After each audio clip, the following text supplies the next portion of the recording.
UP में आधा दर्जन से अधिक आईएएस अधिकारियों के तबादले। आईएएस हरि प्रताप शाही विशेष सचिव ACEO UP IAS Rakesh Kumar Mishra विशेष सचिव आवास से प्रभारी एमडी ज्वल निगम बने।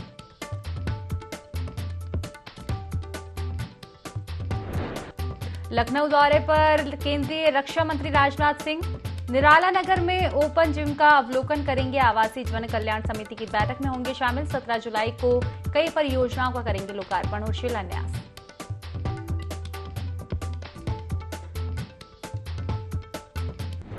माफिया मुख्तार अंसारी पर फैसला। आज हत्या और हत्या के प्रयास के मामले में एमपी एमएलए कोर्ट आज सुनाएगी फैसला। 2009 में कपिल देव सिंह की हुई थी हत्या।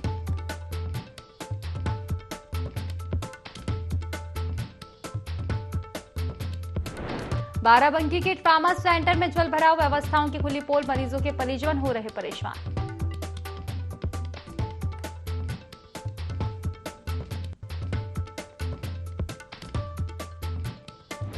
अलीगढ़ के स्वास्थ्य केंद्र में लापरवाही उजागर, इलाज न मिलने पर बच्चे की मौत, परिजनों ने डॉक्टर्स पर लगाया लापरवाही का आरोप।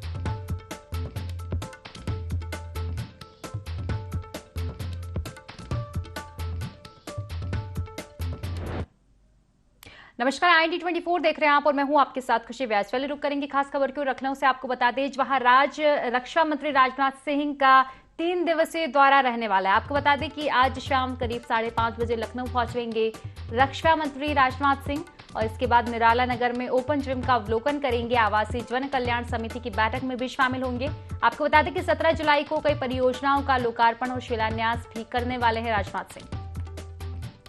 तो देखिए, काफी अहम दौरा रक्षा मंत्री राजनाथ सिंह का रहने वाला है। 3 दिवसीय दौरे पर लखनऊ वो रहेंगे और इसके चलते आज शाम करीब 5:30 बजे यानी कि कुछ ही देर बाद लखनऊ पहुंचेंगे रक्षा मंत्री राजनाथ सिंह। निराला नगर में ओपन जिम का अवलोकन करेंगे और इसी के साथ आवासीय जन कल्याण समिति की बैठक में शामिल होंगे। 17 जुलाई को कई परियोजनाओं का लोकार्पण और शिलान्यास भी करेंगे।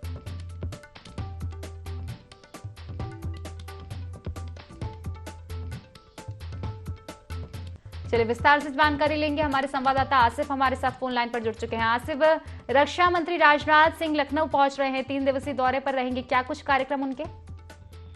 जी बिल्कुल, बता दूं कि आज रक्षा मंत्री राजनाथ सिंह 3 दिवसीय दौरे पर राजधानी लखनऊ आ रहे हैं, जहां वह आज शाम करीब 5:30 बजे लखनऊ पहुंचेंगे एयरपोर्ट पर, जहां पर उनका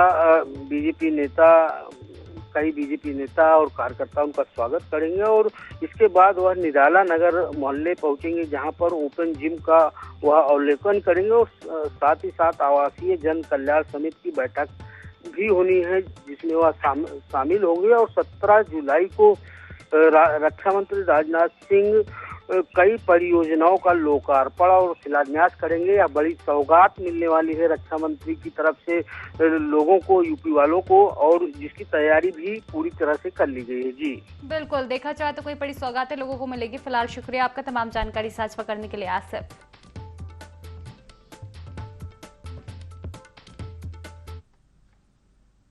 चलिए अब खबर आपको लखनऊ से बता दें, वहां आधा दर्जन से अधिक आईएएस अधिकारियों के तबादले हुए। आपको बता दें कि आईएएस हरि प्रताप शाही विशेष सचिव एसीईओ यूपी बनाए गए। इसी के साथ आपको बता दें कि आईएएस राकेश कुमार मिश्र विशेष सचिव आवास से प्रभारी एमडी ज्वल निगम के बने हैं और इसी के साथ आपको बता दें कि आईएएस रविंद्र कुमार सचिव नगर विकास से एमडी ज्वल निगम का अतिरिक्त प्रभार हटाया गया है।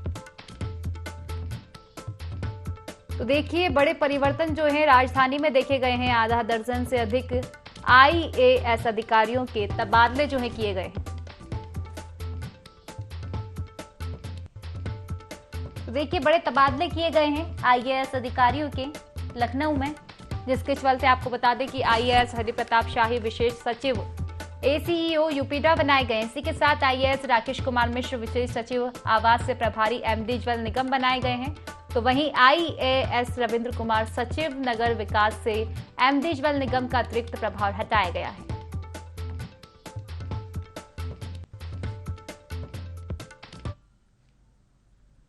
तो चलिए बड़ी खबर आपको बता दें लखनऊ से, जहां बीजेपी में नए चेहरों के हाथ में अब लोकसभा चुनाव की कमान होगी। जी हां, पर्यवेक्षकों ने जिला अध्यक्षों के दावेदारों के नाम का जो पैनल है वो तैयार किया है। आज जिला अध्यक्षों के दावेदारों के नामों का पैनल सौंपने का अंतिम दिन है। पर्यवेक्षकों की रिपोर्ट के हिसाब से बीजेपी के 70% जिला अध्यक्ष बदले जाएंगे। वहीं लखनऊ, वाराणसी समेत कई जिलों के जिला अध्यक्ष के नाम दिल्ली से तय होंगे।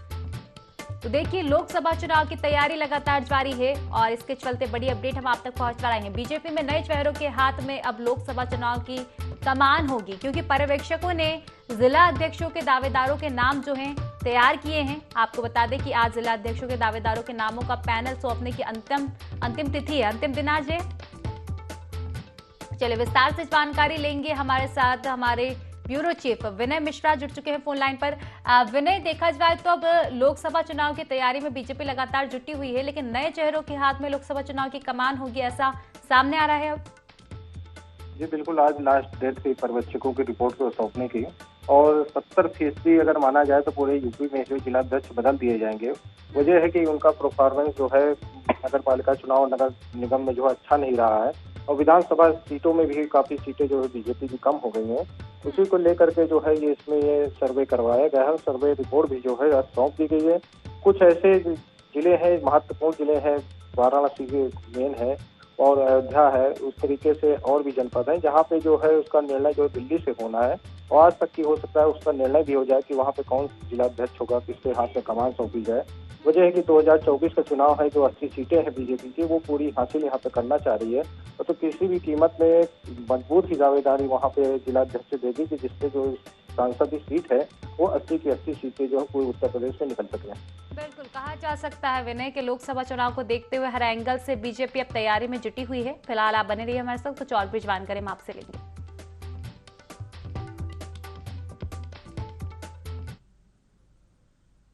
देखिए, रामपुर से आपको खबर बता दें, वहां सपा नेता आजम खान कोर्ट पहुंच गए। आपको बता दें कि रामपुर की एमपी एमएलए कोर्ट में सुनवाई आज में हेट स्पीच मामले में आज फैसला लिया जाएगा। लोकसभा चुनाव में हेट स्पीच का मामला यह था, शहजाद नगर थाने में केस भी दर्ज हुआ था। तो देखिए, आज रामपुर की एमपी एमएलए कोर्ट में सुनवाई होगी और इसको लेकर सपा नेता आजम खान कोर्ट पहुंच रहे हैं। हेट स्पीच मामले में आज फैसला जो है कोर्ट सुनाएगा।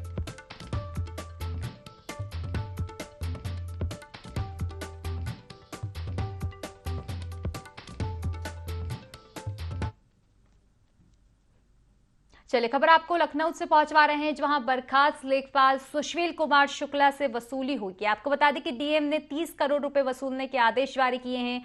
60 बीघा सरकारी जमीनों को फर्जीवाड़ा कर उन्होंने बेचवा था। सरोजनी नगर तहसील में तैनाती के दौरान ये खेल किया गया था। बर्खास्त लेखपाल सुशील शुक्ला से अब बड़ी वसूली की जा रही है। इस मामले में अपने बेटों को जमीन गिफ्ट सुशील शुक्ला करवाता था। डीएम सूर्यपाल गंगवार ने वसूली का आदेश जारी किया है। चलिए विस्तार से जानकारी लेंगे। विनय हमारे साथ लगातार बने हुए हैं। विनय, जिस तरह से मामला सामने आया था, अब इसको लेकर बर्खास्त लेखपाल सुशील कुमार शुक्ला से वसूली की जाएगी।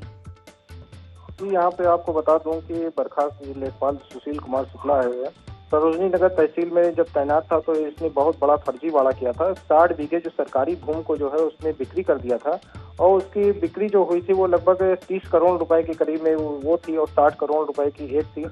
तो इनको मिला करके सरकारी धन का जो दुरुपयोग किया गया उसको लेकर के आज डीएम ने यहाँ पे बड़ा जो है एक्शन लिया है और इनके खिलाफ 30 करोड़ रुपए की आरसी भी काट दी गई है। जो धन इन्होंने अर्जित किया है उस धन अर्जित करने की पूरी जांच हुई है, वो प्रकरण सही भी पाया गया है, जिसके कारण जो है ये वसूली वाली कार्रवाई जो है इन पर निश्चित तौर पर होगी और ये एक संदेश दी जाएगा कि योगी सरकार में जो भी अधिकारी भ्रष्टाचार करेगा उसके खिलाफ बुलडोजर तो चलता ही है और वसूली की भी कार्रवाई होती है। और इस कार्रवाई से निश्चित ही बड़ा संदेश भी जाएगा। फिलहाल आप बने रहिए हमारे साथ, और भी जानकारी हम आपसे लेंगे विनय।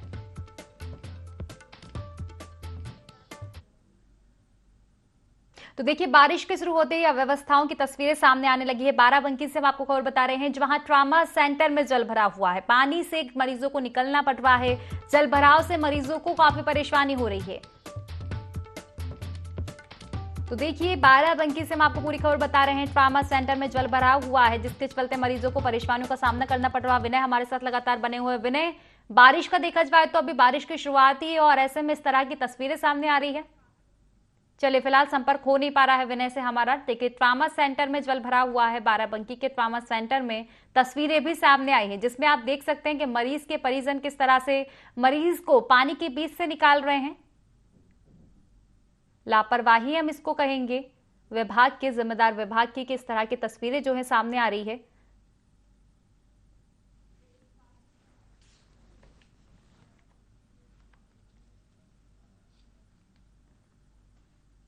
चलिए खबर आपको बहराइच से बता दें, जहां बारिश से मकान धराशायी हुआ है। घर में रखा सामान सारा मलबे में दब गया। आपको बता दें कि इस घटना में कोई जनहानि हालांकि नहीं हुई है। कोतवाली क्षेत्र के चंदेला कला गांव का पूरा मामला। तो देखिए लगातार बारिश का दौर जारी है। इसी के चलते बहराइच से हम आपको खबर बता रहे हैं, जहां कोतवाली क्षेत्र के चंदेला कला गांव से मामला सामने आया है। बारिश के चलते एक मकान धराशायी हो गया, जिससे मकान का सारा सामान मलबे में दब गया। हालांकि गनीमत रही कि कोई जनहानि इस हादसे में नहीं हुई है। तस्वीरें भी इस घटना की सामने आई हैं, आप देख सकते हैं टीवी स्क्रीन पर। बारिश के चलते मकान जो है धराशायी हुआ है।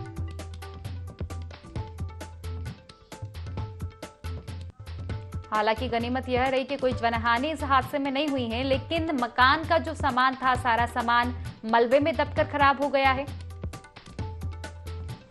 चंदेला कला गांव का ये पूरा मामला बताया जा रहा है।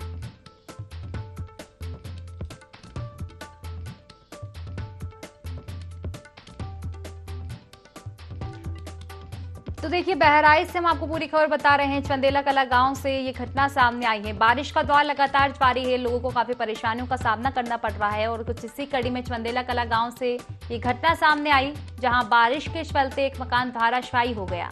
हालांकि गनीमत ये रही कि कोई जनहानि इस हादसे में नहीं हुई, लेकिन जो मकान का सामान था पूरी तरह से खराब हो चुका है, मलबे में दबकर। आगरा में 3 तलाक का मामला सामने आया है, जहां ने कहा कि 2 घंटे बाद ही दूल्हे ने दुल्हन को तलाक दे दिया, जिससे परिवार में हड़कंप मच गया। तलाक देने की वजह शादी में कार न देना बताई जा रही है। पीड़िता के भाई ने बताया कि उन्होंने दहेज के अलावा सोने चांदी के आभूषण के साथ 4 लाख रुपए कैश भी दिए थे, लेकिन आसिफ और उसके परिवार वाले कार की मांग करने लगे। कार देने से इनकार करने पर दूल्हे ने सभी के सामने 3 बार तलाक बोल दिया और सोने चांदी के आभूषण और कैश लेकर फरार हो गए। फिलहाल पुलिस मामले की जांच पड़ताल में जुटी हुई है। बहन थी, उसकी नाई की मंडी में शादी हुई, उसको बाकायदे उसको रुखसती की गई, अच्छे से खाना खिलाना हुआ, दोनों तरफ से शांति व्यवस्था के साथ वो शादी में संपन्न हुई। दूसरी जो लड़की थी, उसके पति का नाम था आसिफ की बारात को समय दिया था 11 बजे का आने का। ये लोग 3 बजे रात की बारात लेकर आए। उसके बाद फिर इन्होंने खाने को लेकर तमाम सारी चीज़ों के लिए बोला। फिर अंत के अंदर इनकी मुन्नी देवी जो आसिफ की माँ है, उन्होंने कहा कि हमें तो लग्जरी गाड़ी चाहिए थी, इतने पैसे में हमारा क्या हो पाएगा, हम लोग यहाँ तो शादी करोड़ों में होती हैं, आप लोग को ये ऐसे हम नहीं हो पाएंगे, हम तो बारात लेकर जा रहे हैं। हमने तमाम सारी मिन्नतें की, हाथ पैर भी जोड़े, तो उन लोगों ने खूब सारी अभद्रता की, उल्टी सीधी बातें की, सामान वामान भी हमारा फेंक दिया। उसके बाद जो है लड़के ने निकाह के 2 घंटे के बाद ही तलाक दिया और तलाक देकर वहाँ से बारात को लेकर फरार हो गया। इसकी मांग को लेकर शादी के तुरंत बाद 3 तलाक दे दिया गया है और इस सूचना पर तत्काल सुसंगत धाराओं में अभियोग पंजीकृत किया गया है और थाने पर विवेचनात्मक कार्रवाई की जाए। चलिए खबर आपको लखनऊ से बता दें, जहां सपा विधायक दारा सिंह चौहान ने इस्तीफा दिया है। विधानसभा की सदस्यता से उन्होंने इस्तीफा दिया। बता दें कि बीजेपी ज्वाइन दारा सिंह चौहान अब कर सकते हैं, ऐसी सूत्रों से खबर आ रही है। आपको बता दें कि मऊ के घोसी सीट से विधायक थे दारा सिंह चौहान, जिन्होंने अब सपा से इस्तीफा दिया है। इस्तीफे से सियासी गलियारों में अब हलचलें काफी तेज हो गई है। तो देखिए बड़ी अपडेट हम आप तक पहुंचवा रहे हैं। सपा विधायक दारा सिंह चौहान ने इस्तीफा दिया है, विधानसभा की सदस्यता से उन्होंने इस्तीफा दिया और अब लगातार ऐसी खबरें सामने आ रही है कि शायद दारा सिंह चौहान अब बीजेपी को ज्वाइन कर सकते हैं। महू के घोसी सीट से विधायक थे दारा सिंह चौहान, जिन्होंने अब सपा से इस्तीफा दिया है। तो देखिए सियासत एक बार फिर से गर्मा गई है इस मामले के बाद। सपा विधायक दारा सिंह चौहान ने इस्तीफा दिया है और अब ऐसी खबरें सामने आ रही है कि शायद दारा सिंह चौहान अब बीजेपी को ज्वाइन कर सकते हैं।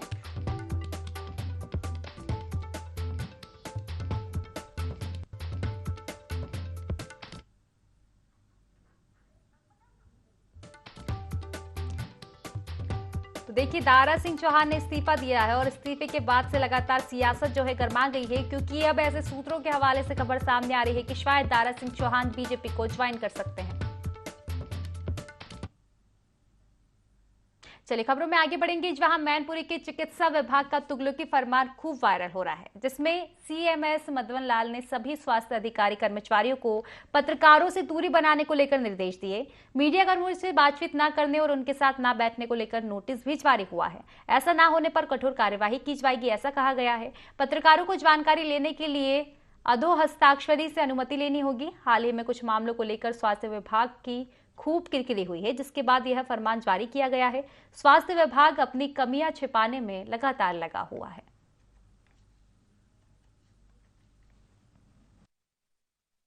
कि जो विभाग होता है, विभागाध्यक्ष होता है, कोई सूचना यदि रिलीज की जानी होती है, क्योंकि सबऑर्डिनेट ऑफिसर्स या कर्मचारी उनको उन चीज़ों का ज्ञान नहीं होता है और उससे फिर कई लोगों से सूचना एकत्रित करने पे भ्रामक सूचनाएं फैलने के अंदेशे से और उसके और दुष्परिणामों से बचने के लिए विभाग अध्यक्ष ही उसमें केवल वो होता है। और चूँकि कुछ मुझे ज्ञात हुआ कि लोग अपने कार्यों में रुचि न लेकर के इधर उधर के कामों में शायद ज़्यादा बिजी रह रहे हैं, इस वजह से ऐसे उनको ताकि मरीजों के प्रति, उनके अधिकारों के प्रति ज़्यादा जागरूक रह करके अच्छी सेवाएं प्रदान कर सकें, इस नियत से इस तरह की पत्रावली अपने कर्मचारियों और चिकित्सकों को जारी की। बुलंदशहर के गुलावठी में डीएम और एसएसपी ने शिवरात्रि से पहले ज्वल लेकर लौट रहे कांवड़ियों पर फूल माला बरसाते हुए उनका जोरदार स्वागत किया। इस दौरान जिला कलेक्टर और एसएसपी ने ज्वल लेकर लौट रहे शिव भक्तों पर फूलों की बारिश की, तो वहीं गुलावठी तहसील के रहने वाले अल्पसंख्यक समाज के लोगों ने भी कांवड़ियों पर फूल बरसाए। इस दौरान कांवड़ शिविर में पुलिस ने सुरक्षा के पुख्ता इंतजाम किए थे।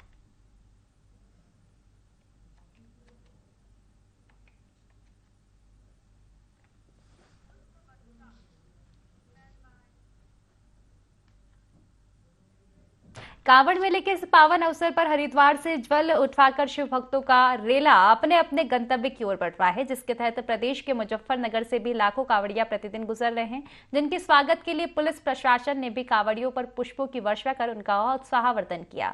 इस दौरान जिला प्रशासन भी पूरी तरह से व्यवस्थाओं में जुटा रहा।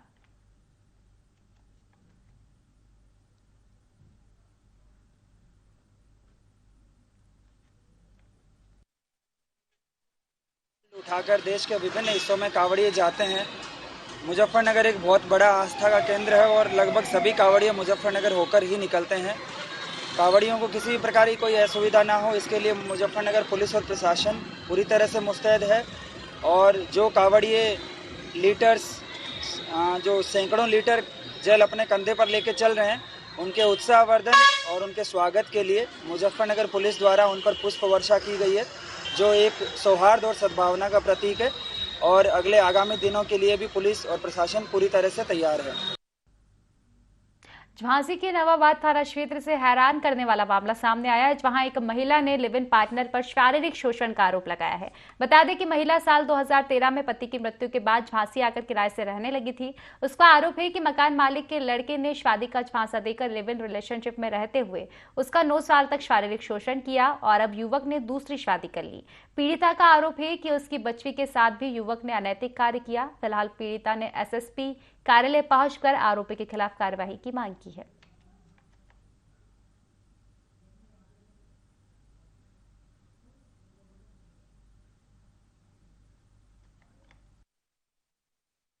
नौ साल से किसी के साथ में वो लिविंग रिलेशन में रह रही हैं और अब उनका आरोप है कि शादी का झांसा दे करके पिछले 9 साल से उनके साथ में रह रहा था और लगातार इनके साथ बलात्कार कर रहा था। ऐसा आरोप लगाते हुए उनके द्वारा तहरीर दी गई है। इस पे संबंधित अधिकारी को जांच हेतु निर्देशित कर दिया गया। जांचोपरांत जो तथ्य आएंगे, अगर ये घटना सही पाई जाएगी तो उसके अनुसार एफआईआर पंजीकृत कर अग्रिम वैधानिक कार्रवाई की जाएगी। बिजनौर के नूरपुर नगरपालिका इलाके में भारी बारिश के चलते जलभराव की स्थिति पैदा हो रही है, जिस वजह से लोगों के घरों में पानी भरा जा रहा है, जिससे लोगों को भी काफी परेशानियों का सामना करना पड़ रहा है। वहीं शिकायतों के बाद भी कोई कार्रवाई नहीं हो रही है।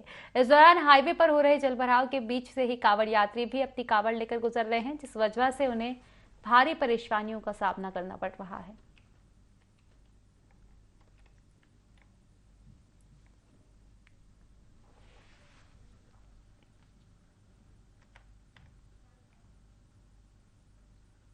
सीएम योगी आदित्यनाथ ने विभिन्न विभागों के लिए नव चयनित 400 अभ्यर्थियों को नियुक्ति पत्र वितरित किए। बता दें कि उत्तर प्रदेश लोक सेवा आयोग और अधीनस्थ सेवा चयन आयोग की ओर से अभ्यर्थियों को चयनित किया गया है।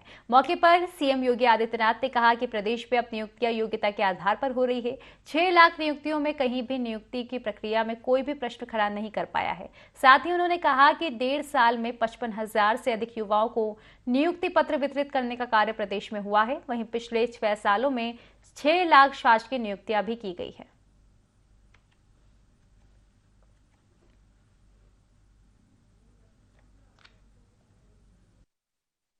अभ्यर्थियों को मैं इस अवसर पर प्रदेश सरकार के अलग अलग विभागों का हिस्सा बनने के लिए हृदय से बधाई देता हूं और इस अवसर पर नियुक्ति पत्र वितरित होने के लिए आपके लिए जो एक आनंददायी क्षण आया है, इसके लिए आपके परिवार के सदस्यों को, आपके अभिभावकों को भी मैं हृदय से बधाई देते हुए उनका अभिनंदन करता हूं। 1.5 वर्ष में प्रदेश के अंदर यह हम 17वां नियुक्ति पत्र वितरण का कार्यक्रम संपन्न कर रहे हैं, जिसमें अब तक 55,000 से अधिक युवाओं को हमने सफलतापूर्वक चयन की प्रक्रिया को संपन्न करवा करके नियुक्ति पत्र वितरित किए हैं। 6 वर्ष के अंदर अब तक लगभग 6 लाख शासकीय नियुक्तियां हम लोगों ने प्रदेश के अंदर दी हैं।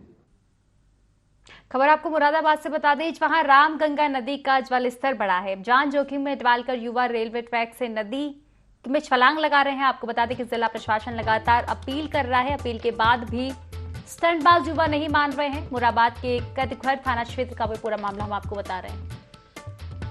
तो देखिए, बारिश के चलते रामगंगा नदी उफान पर आ गई। जल स्तर रामगंगा नदी का बढ़ गया, लेकिन उसके बावजूद जो स्टंटबाज है वो अपनी हरकतें से बाज नहीं आ रहे हैं। आपको बता दें कि जान जोखिम में डालकर युवा रेलवे ट्रैक से नदी में छलांग लगा रहे हैं। जिला प्रशासन हालांकि युवाओं से लगातार अपील कर रहा है, लोगों से अपील कर रहा है, उसके बावजूद स्टंटबाज युवा नहीं मान रहे हैं, लगातार अपनी मनमानी कर रहे हैं। तस्वीरें आप देख सकते हैं कि किस तरह रेलवे ट्रैक से युवा जो है सीधे नदी में छलांग लगा रहे हैं। जान जोखिम में डाली जा रही है। मुरादाबाद के कदघर थाना क्षेत्र का ये पूरा मामला हम आपको बता रहे हैं। तो देखिए, लगातार गाइडलाइन जारी की जाती है, अपील की जाती है, उसके बावजूद युवा बाज नहीं आते हैं। चलिए विस्तार से जानकारी लेंगे। विनय मिश्रा हमारे साथ फोन लाइन पर जुड़ चुके हैं। विनय, मुरादाबाद के कटघर थाना क्षेत्र से मामला सामने आया है। रामगंगा नदी का जलस्तर बढ़ा हुआ है, लेकिन उसके बावजूद स्टंटबाज बाज नहीं आ रहे हैं। बुला लो। तो हाँ, आपको यहाँ पे बता दूं कि रामगंगा नदी का जलस्तर जो है काफी बढ़ चुका है और यहाँ पे प्रशासन ने भी लोगों को अलर्ट भी किया है। लेकिन यहाँ पे तस्वीरों में देख सकते हैं कि बच्चे जो है स्टंटबाजी कर रहे हैं और इसका वीडियो भी वायरल हो रहा है। ये जो रामगंगा नदी पे जो स्थित जो है रेलवे ट्रैक है, उसी पर से स्टंट कर रहे हैं और ये वीडियो जो है वायरल जो हुई है, इसके बाद प्रशासन भी हरकत में आया है। युवाओं को भी तलाश कर रहा है कि जो स्टंटबाजी कर रहे थे और जल्दी ही जो प्रशासन जो है इन लोगों के खिलाफ कार्रवाई भी करने का यहाँ पे मूड बनाई हुई है। चलिए, फिलहाल शुक्रिया आपका तमाम जानकारी साझा करने के लिए विनय।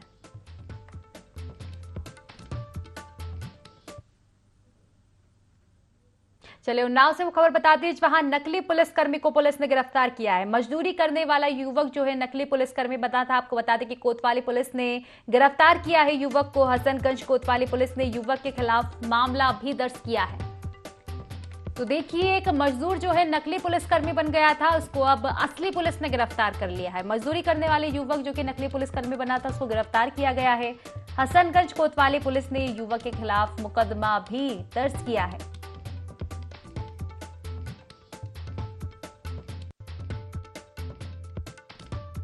पुलिस द्वारा फर्जी पुलिसकर्मी बनकर घूमने वाले जनपद हरदोई निवासी एक युवक को गिरफ्तार किया गया है, जो कि मुख्य आरक्षी की वर्दी धारण किए हुआ था। खुद को जनपद रायबरेली के थाना महाराजगंज में तैनात बता रहा था। जांच में ऐसे किसी मुख्य आरक्षी की तैनाती संबंधित थाने में नहीं पाई गई है एवं नेम प्लेट पर अंकित PNO नंबर की जाँच की गई तो वो भी फर्जी पाया गया है, जिसके उपरांत थाना हसनगंज पर युवक के विरुद्ध सुसंगत धाराओं में अभियोग पंजीकृत किया गया है। आवश्यक कार्रवाई की जा रही है। तो फिलहाल की खास खबरों में बस इतना ही। आप बने रहिए IND24 के साथ। नमस्कार।